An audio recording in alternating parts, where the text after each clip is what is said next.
इस सूत्र में कृष्ण कह रहे हैं अर्जुन से कि हे अर्जुन, संपूर्ण भूतों का सनातन कारण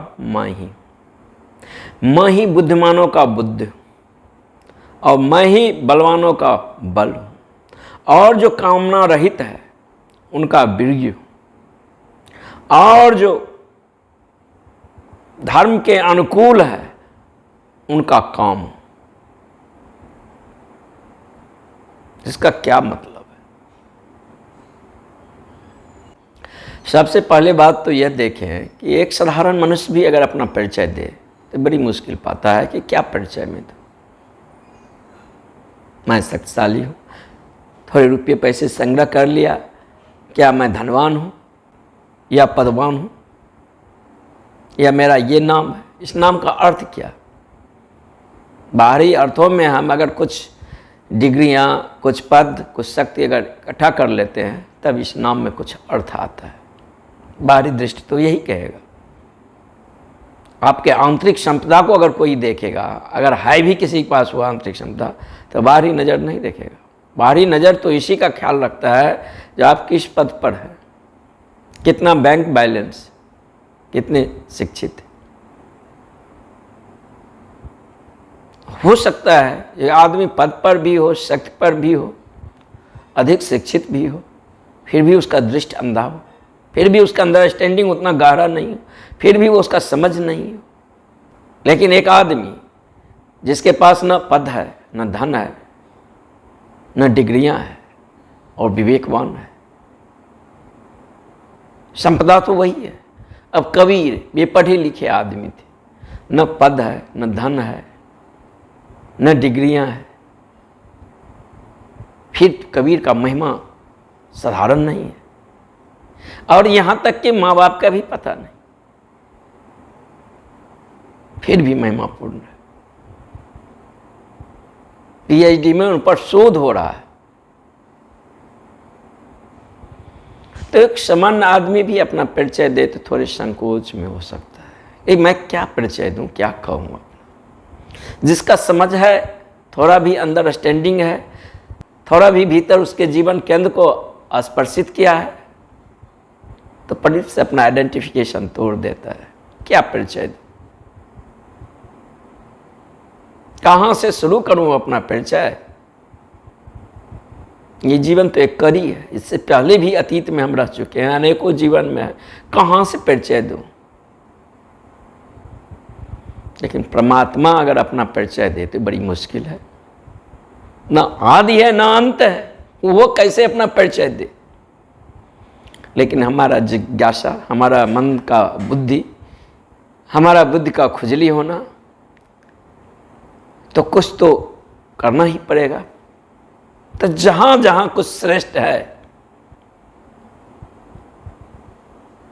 और वो श्रेष्ठ में आंतरिक अभिव्यक्तियां हैं, इनर स्काई को स्पर्श किया है, ऊर्जा ऊर्ध्वरेतस हो गया है, उन सभी रूपों में परमात्मा ही है। निकृष्ट भी जहां है उनका भी आधार तो परमात्मा ही है। मनुष्य एक स्वतंत्रता है, एक चुनाव है, जीवन एक तटस्थ ऊर्जा है, विकल्प बहुत सारा है। लेकिन जिस विकल्प के साथ हमारा विल, हमारा संकल्प जुड़ जाता है वह एक्टिव में आ जाता है। जिस विकल्प के साथ हमारा संकल्प और हमारा विल नहीं जुड़ता है वह एक्टिव नहीं होता है। मन है क्या? बहुत सारे विकल्पों का जोड़। हमारे जीवन की ये संभावना है कि मैं अपने लिए जीवन में नर्क भी बना सकता हूँ, और ये भी संभावना है जो कि उस पथ पर अगर चलूँ तो मैं अपने जीवन में स्वर्ग भी ला सकता हूँ। अब चुनाव का तो हमारा संभावना है, जिस पथ पर मैं चलूँ। एक अगर मैं छत पर खड़ा हूँ तो अगर वहाँ से उतरने का अगर हम कोई तरीका खोजें तो step by step, step down सीढ़ी जो बना है उसके द्वारा हम नीचे उतर सकते हैं। एक आदमी छलांग लेकर भी उतर सकता है, लेकिन खतरा है हाथ पांव भी टूट सकता है। तो चुनाव जो है करने के लिए मनुष्य स्वतंत्र है। इस अर्थों में मनुष्य अल्टीमेट रूप से भाग्यवान है। हम जिन रंगों में, जिन रूपों में होना चाहते हैं, अस्तित्व एक वरदान है, उन सारे रूपों में हम हो सकते हैं। जीवन के अनंत संभावना है और इन संभावनाओं को साथ जब हमारा संकल्प जुड़ जाता है तो उस संभावनाओं को हम उपलब्ध हो जाते हैं।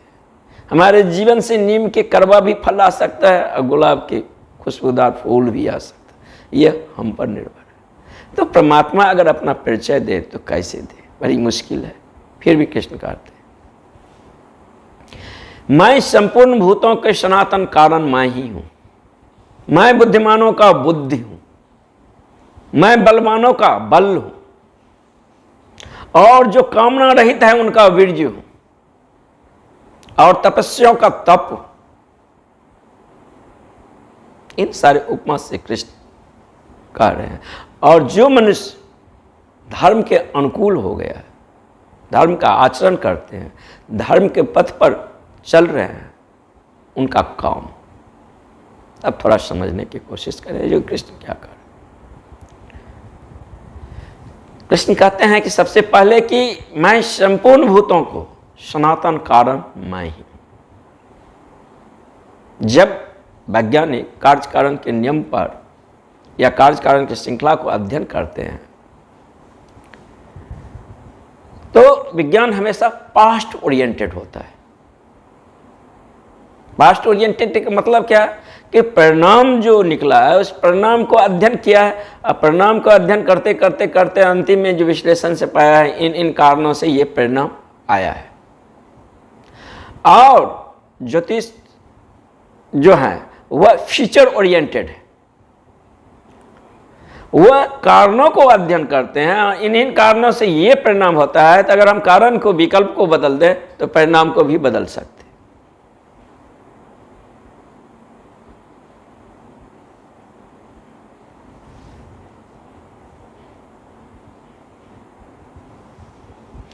लेकिन जरूरी नहीं है जो कि एक चीज का एक ही कारण हो, क्योंकि अस्तित्व जो है मल्टी कॉजेज है। अब मान लो किसी आदमी को आज एक्सीडेंट हो गया, अब एक्सीडेंट हो गया है, हम किसी ज्योतिष से जाकर पूछें तो कहेगा कि लकीर में ही ये लिखा था उसका एक्सीडेंट होना था, यह उसका प्रारब्ध कर्म है। एक रीजन है, क्योंकि पतंजलि योग सूत्र में कर्म को 3 भागों में बांटा गया है। एक को कहता है एसेंशियल, दूसरे को सेमी एसेंशियल, तीसरे को नॉन एसेंशियल। एसेंशियल जो हो गया प्रारब्ध कर्म हो गया, जन्म जन्मों का कर्म, वो स्टोर्ड हाउस ऑफ कॉन्शियसनेस में वह पड़ा हुआ है। उस प्रारब्ध कर्म से ही निकलकर यह जीवन आया है और उस प्रारब्ध कर्म के ही अनुसार ये डेस्टिनी, ये हमारा भाग्य नियत तैयार किया गया है कि मेरा इस जन्म में कितना वर्ष जीवन होगा। अगर हमारा प्रारब्ध कर्म बताता है कि हमें 70 या 80 वर्ष ये जीवन होगा, ये जीवन काल हमारा 70 वर्ष का होगा, तो वह होगा ही, उसको कोई नहीं रोक सकता है। प्रारब्ध कर्म जो है वो नो चेंज, वो चाहे बुद्ध हो, महावीर हो, कृष्ण हो, रामकृष्ण हो, कोई भी हो, उनको भोगना ही पड़ेगा। वो कर्म का निपटारा है। तो एक आदमी का एक्सीडेंट होता है तो कहेगा ये प्रारब्ध कर्म का हिस्सा है, ये तो ज्योतिष कहेगा। दूसरा और कारण भी हो सकता है, आज वह दिन में निकला है, पत्नी से बकझक हो गया, मन स्थिति उसका बिगड़ गया है, जिसके कारण जो ड्राइविंग कर रहा है वो ठीक मन स्थिति में नहीं है, ये भी हो सकता है। तीसरा हो सकता है जो कि उसका मन स्थिति कुछ और हो, किसी और मन स्थिति में वो चल रहा है, वो भी कारण हो सकता है।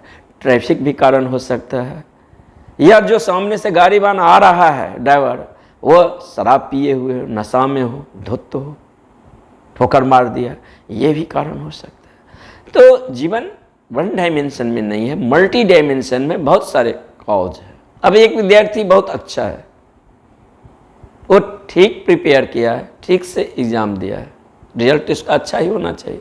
अब ये डिपेंड करता है कि एग्जाम तो वो ठीक दिया है, कॉपी भी ठीक है, एग्जामिनर कैसा होगा, क्या उसका बुद्धिमत्ता उसका आईक्यू लेवल को देख पाएगा, झांक पाएगा। कॉपी तो दर्पण है विद्यार्थी का, तो विद्यार्थी के बारे में बता रहा है कि इसका मन स्थित कैसा है। लेकिन हो सकता है जो कॉपी का निरीक्षण कर रहा है उस दिन उसका मन स्थित ठीक ना हो, घर में कुछ झंझट हो गया हो, पहले बार जो कॉपी उसी का सामने आ गया हो, और वो जो रिएक्शन में जी रहा है वह बेग कॉपी पर ही निकाल दिया हो, ठीक से कॉपी को जांच भी नहीं किया हो सकता है वो नशा में आया हो या और किन्हीं कारण से वह चिंतित हो सकता है उसका दिवालिया निकल गया हो। ये सारा मल्टी कॉजेज हमारे जीवन पर इफेक्ट करता है, लेकिन ये तो बाहरी कारण। इन सभी के बीच जो मल्टी कारण है वह एनर्जी, वह ऊर्जा, वह परमात्मा, असली कारण तो वही है। अर्जुन तो यही घबराता है कि ये देखो, ये मेरे प्रियजन है, ये मेरा गुरु है, ये मेरे भाई है, इसके साथ कैसे युद्ध करूं, कैसे इसको मारूं। तो वह उनका बाहरी रूप दे रहा है, मूर्ति देख रहा है। कृष्ण अल्टीमेट यानी केंद्र से बात कर रहे हैं, केंद्र पर कृष्ण जान रहे हैं। जिन बाहरी कारणों को लेकर तुम चिंतित हो रहे हो, ये कारण गौण है। अल्टीमेट तो कारण यह है, जिसको तू मृत कहता है वो मृत तो है ही नहीं, लेकिन जिसका जीवन अभी आकार से ही बंधा हो उसके लिए तो मृत्यु ही है। इसीलिए कृष्ण कह रहे हैं इस संपूर्ण भूतों को सनातन कारण मैं ही हूं और कोई कारण नहीं। अगर इस अल्टीमेट सत्य को अगर कोई साधक स्वीकार कर ले, क्योंकि कारण तो हम बहुत सारे खोजते हैं, ये कारण है, ये कारण है, ये कारण है। जब तक ये कारण परिध से बंधा होगा तब तक कर्ता का भाव होगा। जब ये कारण केंद्र से बंधा हो, यानी संपूर्ण भूतों का मूल कारण यानी परमात्मा ही है, तब कर्ता का भाव तिरोहित हो जाता है। जब परमात्मा ही कारण है जीवन का भी, मृत्यु का भी, अब थोड़ा गौर से संवेदना के साथ अगर देखें तो कहीं मुझे इसका श्रेय, इसमें कर्तापन का होना ये ठीक नहीं लगता है। अब मेरा श्वास कौन चला रहा है, मेरा शरीर किस ऊर्जा से अप्लावित हो रहा है, मेरे आंखों के भीतर से कौन देख रहा है, मेरे भीतर से कौन बोल रहा है, मेरे कानों के भीतर से कौन सुन रहा है, कौन इस शरीर को संरचना का निर्माण किया है, कौन भोजन पचा रहा है, कौन खून को चला रहा है, कौन खून बना रहा है। इतने सारे यांत्रिक क्रिया इतने छोटे से शरीर में हो रहा है। ये तो आश्चर्यों का आश्चर्य है। कहीं अदृश्य का तो कोई हाथ है, तो सारे का कारण तो वही है, कहीं कारण तो हमारा है ही नहीं। अगर इस अल्टीमेट सत्य को आदमी स्वीकार ले, तब वह अपने को केंद्र मानकर नहीं जीता है, अपने को परिध मानकर जीता है। जब हम परिध हो जाते हैं, परमात्मा केंद्र हो जाता है, तो वह घटना घट जाता है कि संपूर्ण योग का तो एक ही है। किस तरह अपने ईगो का त्याग कर दें, किस तरह हमारा ईगो पिघल जाए। योग के पथ पर भी हम अपने को पुरस्कृत करते हैं, परिमार्जित करते हैं, निखारते हैं, और अहंकार सूक्ष्म से सूक्ष्म होता चला जाता है, सूक्ष्म से सूक्ष्म होता चला जाता है। जब आणविक हो जाता है अहंकार, अपने ही आंतरिक तनाव से वह विस्फोट हो जाता है, मिनट में वाष्पीभूत हो जाता है। तो बहुत सारे विधियां हैं, उस विधि में से एक विधि यही है जो कृष्ण कह रहे हैं कि संपूर्ण भूतों को सनातन कारण मैं ही।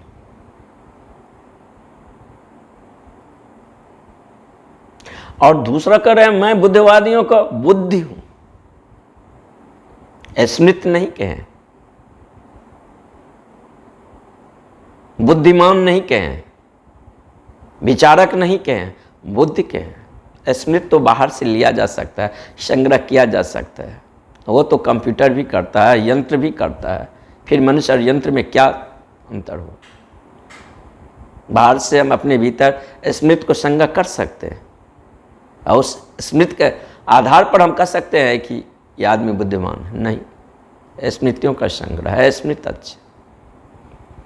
बहुत सारे बुकों को पढ़ सकता है, विचार अच्छी तरह दे सकते हैं, लेकिन ये भी बाहरी है, इसमें भी बुद्धि नहीं है, प्रज्ञा नहीं है, मेगा नहीं है। और कृष्ण कहते हैं कि मैं बुद्धिमानों का बुद्धि हूं। तो बुद्धि क्या है?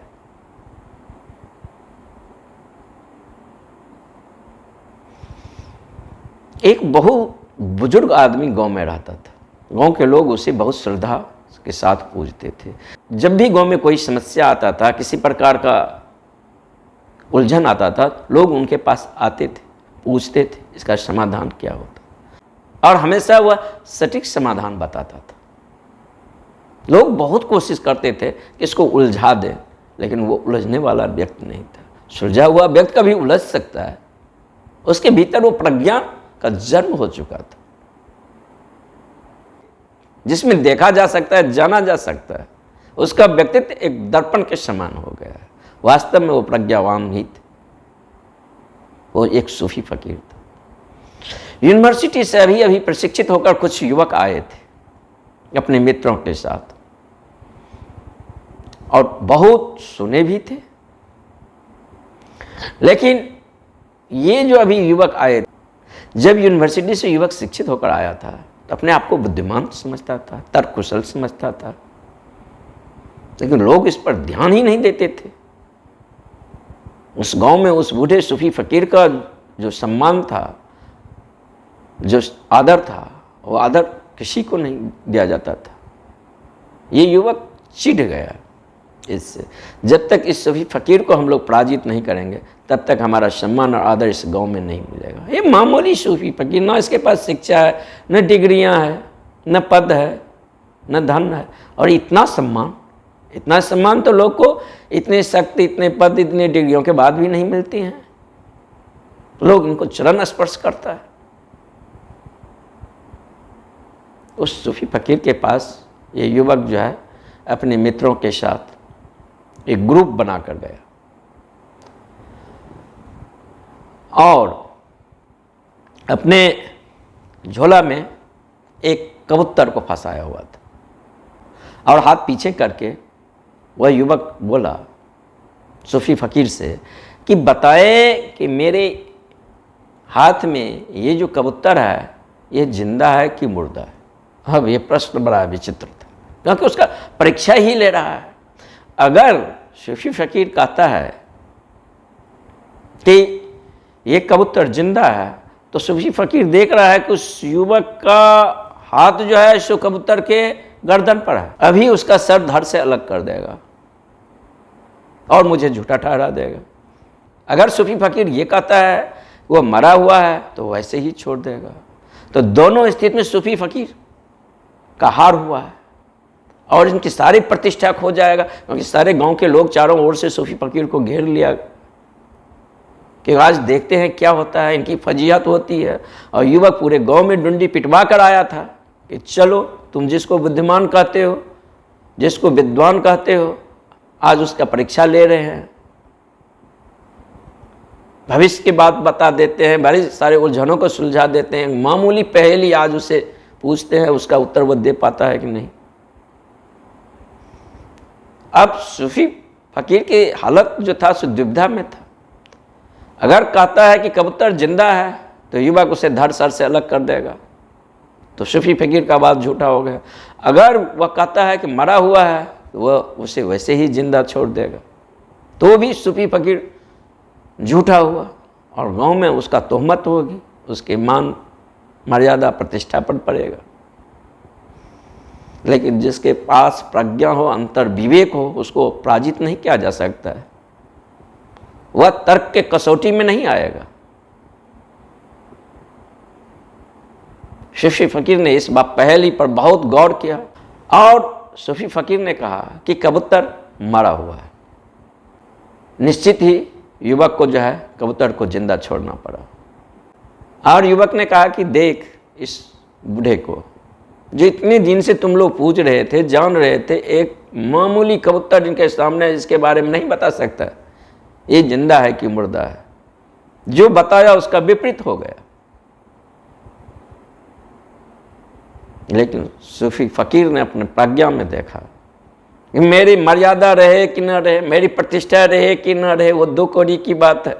लोग मुझे पूजे कि न पूजे, ये भी दो कौड़ी की बात है, क्योंकि उसका आकांक्षा नहीं था। लेकिन अगर मैं कहूँ कि ये जिंदा है कबूतर, तो ये तो अभी सर धड़ से अलग कर देगा। ये वजह मेरा एक वक्तव्य के कारण जिसका जीवन समाप्त हो जाएगा। तो सूफी फकीर भी बहुत चालाक था, प्रज्ञा के उपलब्ध पुरुष था। उसने कहा कि ये मरा हुआ है, अब तो तुम उसे कम से कम तो जिंदा तो रखोगे। मैं क्या हूं नहीं हूं ये बात तो गौण है,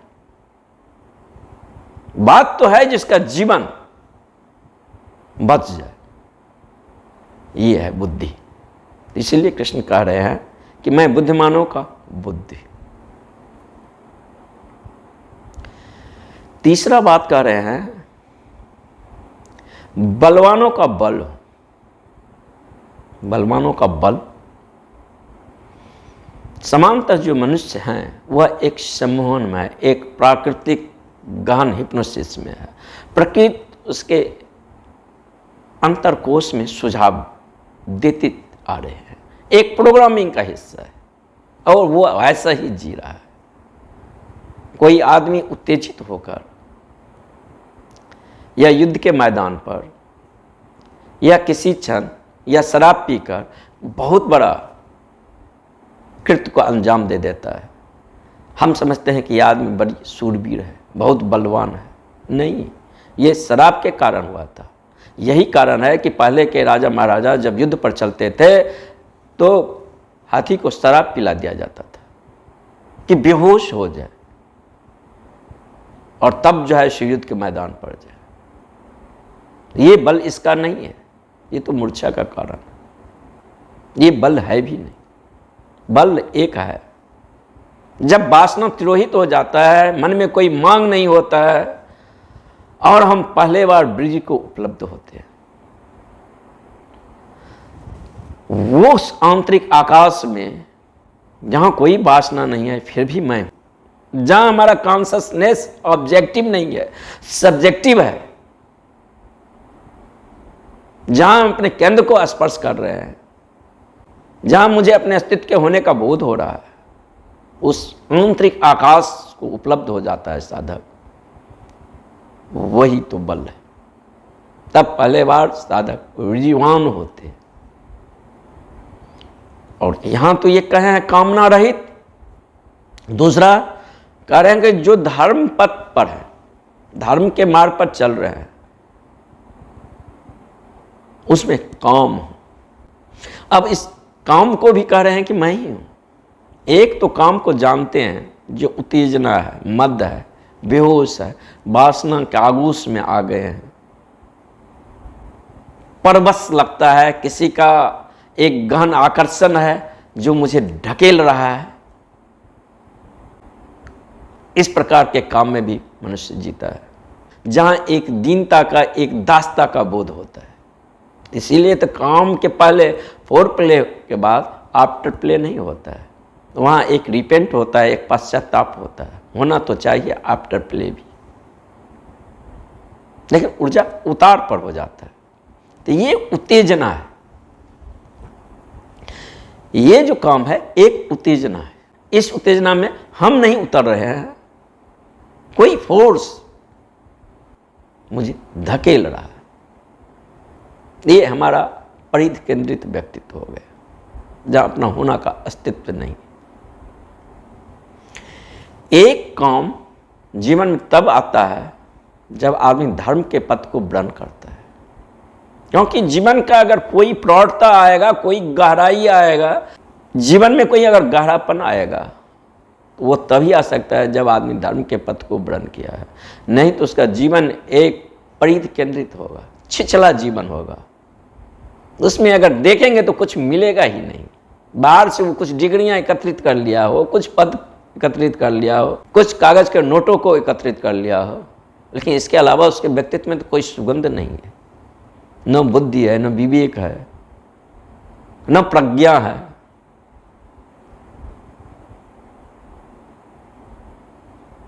लहरों पर अपना आसिया बना रहा है।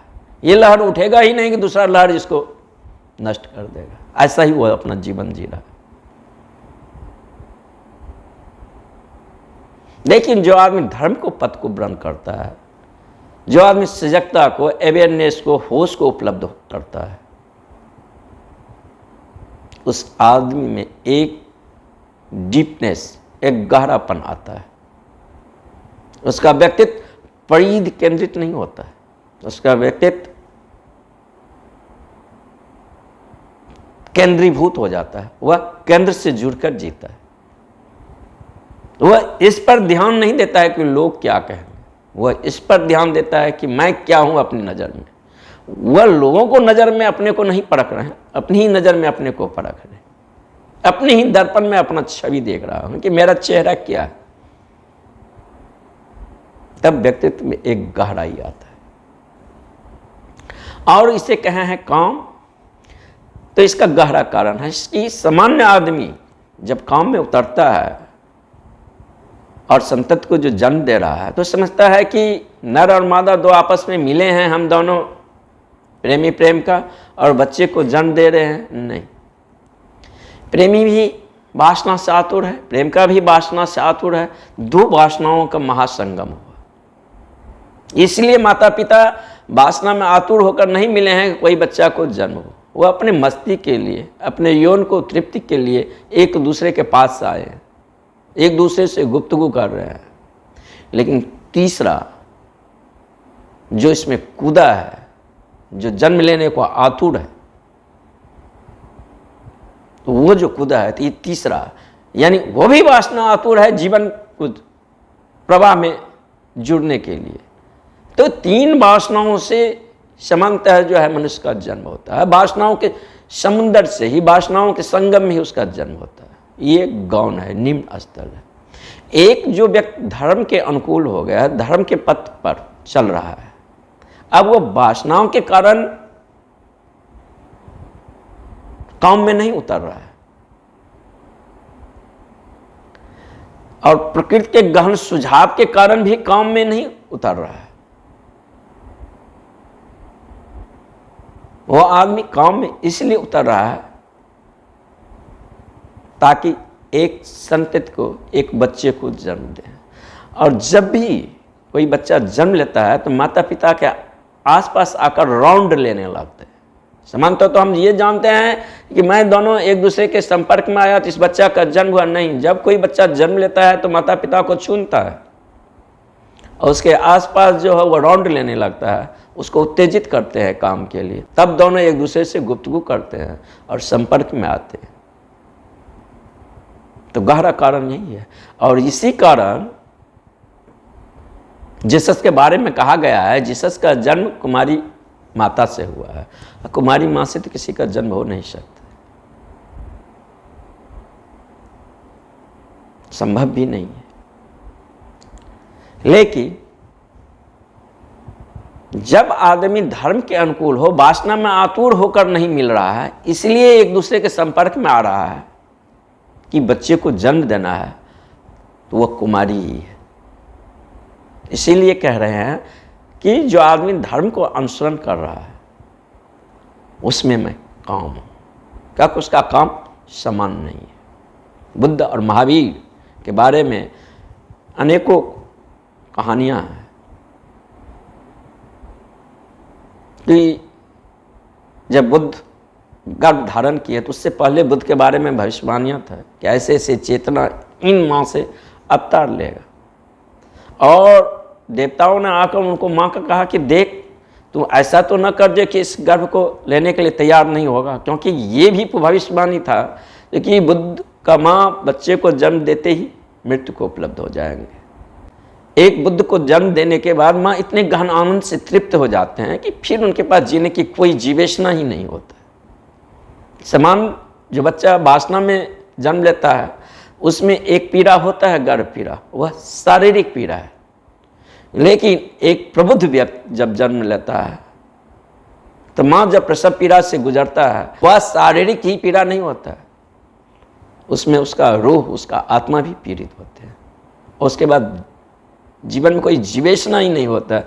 अगर जीवन में कोई जीवेशना नहीं हो तो वो जी नहीं सकता, क्योंकि वो जो एक बुद्ध के साथ जो 9 काल माँ के गर्भ में रहा है, माँ को उन तरंगों से अप्लावित किया है, वो जो ऑर्गेज्म को उपलब्ध हुए हैं, वो जो आनंद को उपलब्ध हुए हैं, वो उस मोमेंट से, उस क्षण से, उन कंपनों से अब वो बिछुड़ रहे हैं, तो फिर जीने का कोई आयाम नहीं रह जाता। और जब इस प्रकार की चेतना जन्म लेते हैं तो उन माताओं को मनोविश्लेषण किया गया है, और वो खास प्रकार के कोड में एक सपना आता है, जैसे शांत झील में कोई हंस विचर रहा हो। शांत झील में कोई हंस विचर रहा हो कि मतलब कि चित्त निस्तरंग हो, और चेतना को हंस का प्रतीक माना गया है। माँ का ऐसा स्वप्न आता है, यानी गर्भ आया है बच्चा, श्वेत हंस को देखने का स्वप्न आता है।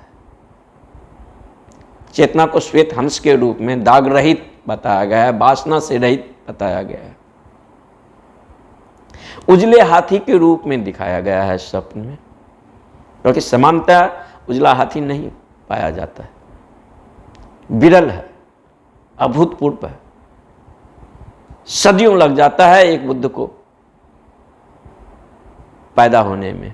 वो पृथ्वी का वह सुगंध है, वो खुशबू है, सारा अस्तित्व रोमांचित हो जाता है, सारा अस्तित्व में एक गुप्तगू होने लगता है, एक संवाद होने लगता है। आज फिर एक बुद्ध का अवतार हुआ।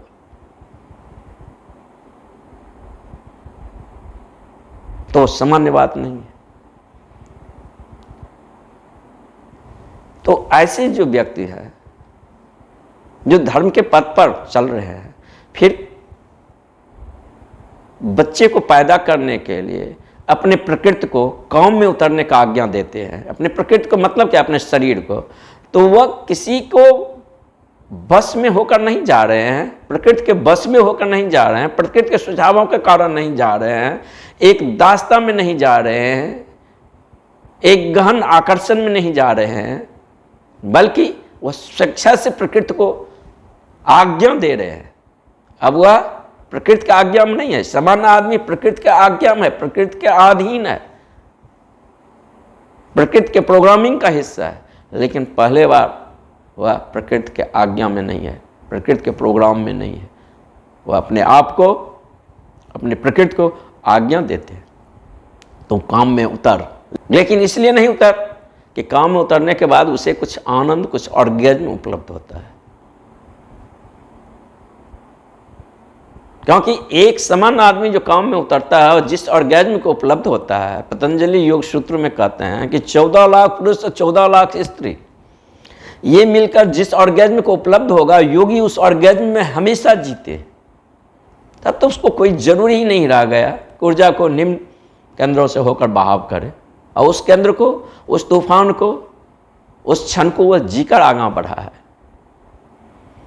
अब उसके भीतर ऊर्जा ऊर्ध्वरेतस हो गया है, ऊर्ध्वगमन हो गया है, वो अपने केंद्र पर पहुंच गया है और केंद्रित होकर जीने लगा है सजगता के साथ।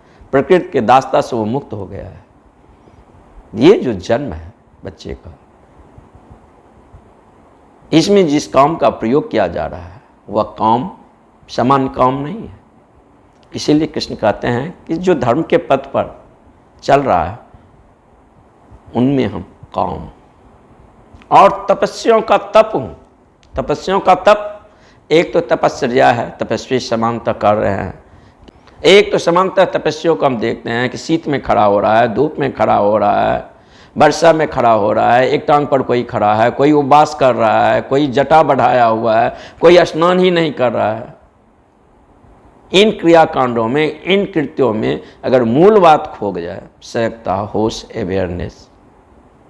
क्योंकि ये कृत्य इसीलिए किया जाता है कि मनुष्य में संकल्प नहीं है, अपने पर आस्था नहीं है। संकल्प एक ब्रिज है, एक बांध है। जब हम संकल्पवान होते हैं तो हम आत्मवान हो जाते हैं। और समांतर जीवन में छोटे छोटे संकल्प लेना चाहिए। अब बहुत छोटा छोटा संकल्प ले। संकल्प हम ये लिए कि खिड़की से नहीं देखूंगा तो नहीं देखूंगा। संकल्प लिए कि आज भर दिन उपवास करूंगा तो भर दिन उपवास करूंगा। आज संकल्प ये लिए कि रात्रि भोजन नहीं करूंगा तो नहीं करूंगा। आज ये संकल्प लिए कि 7 दिन नहीं सोऊंगा तो नहीं सोऊंगा। जब हम इस प्रकार के संकल्प लेते हैं तब हम आत्मवान हो जाते हैं। जो आत्मवान हो जाता है उस सजगता को, उस अग्नि को वो उपलब्ध हो जाता है।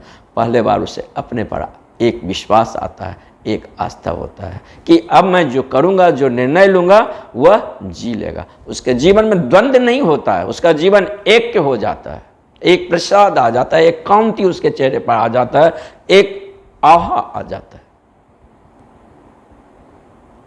समानता, जो हमारा मन है वह संकल्पहीन है, उसमें बहुत सारा विकल्प है। कभी 2 मिनट इस पथ पर चले तो कभी 2 मिनट इस पथ पर चले, कभी बाएं चले तो कभी दाएं चले, कभी पूरब गए तो कभी पश्चिम गए। मेरा कोई एक डायमेंशन नहीं है, एक दिशा नहीं है। हवा में उड़ते हुए वह सूखे पत्तों की तरह है कि हवा जिस दिशा में मुझे ले जाए। तो निश्चित ही धर्म के पथ पर जो चलेगा, पहले तो उसके जीवन में एक संकल्प हो। बाहर भी जीवन में वही आदमी सफल हो सकता है जो संकल्पवान हो, और भीतर भी जीवन में वही आदमी सफल हो सकता है जो संकल्पवान हो। तो योग शास्त्र या हठ योग या राजयोग इस प्रकार के बहुत सारे प्रक्रियाओं को पैदा किया है जिससे मनुष्य संकल्प को उपलब्ध हो जाए। और जब हम प्रथम बार संकल्प को उपलब्ध हो जाते हैं, संकल्प के भूमि पर हमारा पांव खड़ा हो जाता है, तब हमारे मन को, इस बाड़गढ़ मन को मैसेज मिल जाता है कि इस आदमी के साथ अगर रहना हो तो इस आदमी को होकर ही रहना है। अब अपना विकल्प तो नहीं चलेगा, अब मैं इसे हिला डुला तो नहीं सकता हूँ, ये मेरे प्रोग्रामिंग का हिस्सा नहीं है। इसने जो बोल दिया वो बोल दिया। अगर मन को एक बार ये लेसन मिल जाता है तो मन कानाफूसी करना बंद कर देता है, क्योंकि अल्टीमेट रूप से मन हमारे जन्मों जन्मों का साथी है। वो हमको जानता है कि हम कौन से बटन दबाएंगे, इसका रूप क्या होगा, ये कितने डिग्री पर खोलेगा, इसकी कैपेसिटी क्या है धैर्य का, वो सारे मेरे पहलुओं को जानता है। इस मन को अतिक्रमण करना है, इस मन को पार जाना है। Meditation is not anything of the mind, it is something beyond the mind. ध्यान मन के पार की अवस्था है, मास्टर ऑफ माइंड। निश्चित ही मन प्रकृति के द्वारा दिया गया एक जैविक यंत्र है, बायो कंप्यूटर। निश्चित ही हम इसका मालिक हो, ये अच्छा है, लेकिन मैं इसका गुलाम हूं, ये बुरा है। अभी हालत है चेतना गुलाम है, मन मालिक है। होना ऐसा चाहिए कि चेतना को मालिक होना चाहिए, मन को गुलाम होना चाहिए। उसका उपयोगिता है, जब उपयोगिता है तब उसका उपयोग किए, जब उपयोगिता नहीं है कहे चुप तो चुप। लेकिन अभी तो हालत ऐसा है जब मुझे जरूरी नहीं है तब भी वो बकबक कर रहा है। अब पाँव का जो जरूरी है तो पाँव चलने के लिए तैयार होता है, जब पाँव का जरूरी नहीं होता है आदेश देते हैं ठहर जा तो रुक जाता है। ऐसा ही मन होना चाहिए। तो पहले बार साधक संकल्पवान जो हो जाता है। लेकिन इन कृत्यों के, इन तपश्चर्याओं के बीच अगर हम आत्मवान नहीं होते हैं, संकल्पवान नहीं होते हैं, हमारा रस इसी पर होता है कि मैं एक टांग पर खड़ा हो गया, मैं एक सप्ताह से उपवास कर रहा हूं, इसी को अहंकार बना लिए तो बात ही खो गए। चले थे अहंकार से मुक्त होने के लिए, और जो सीधी अहंकार से मुक्त के लिए था मन, उसका भी उपयोग कर लिया। इसके द्वारा हमें संकल्प को भूमि को प्राप्त होना है, और संकल्प को भूमि को इसलिए प्राप्त होना है कि मेरा कथनी और करनी अब एक हो गया, और हमारे मन को मैसेज मिल जाता है। जब इस प्रकार के जीवन जीने लगते हैं तब मन समझ जाता है, धीरे धीरे ये मन समर्पण डाल देता है। धीरे धीरे इंच इंच भूमि हमें इस मन से वापस लेना है। अभी तो सारे भूमि इसी के कैप्चर में है। चेतना का मतलब कि इंच इंच भूमि मन को वापस लेने में। इसीलिए कृष्ण बहुत सारे मार्गों से कह रहे हैं, जो भी जगत में श्रेष्ठ है उन सारे रूपों में मैं ही, और निकृष्ट ही रूपों में तो वही है, उनके बिना तो कोई दिया ही नहीं जल सकता है। सारे का आधार तो वही है। लेकिन अगर वह जाना हो तो ऊर्जा का उतार में नहीं जाना जा सकता है उनको।